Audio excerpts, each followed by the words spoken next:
What's the meaning of anus?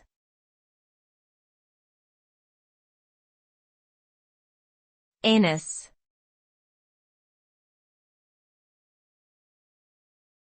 Anus.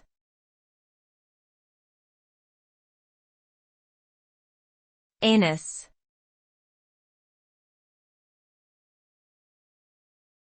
Anus.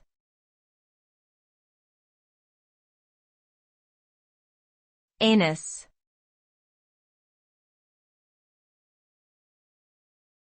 The anus is the opening at the end of the digestive tract through which feces passes out of the body during defecation.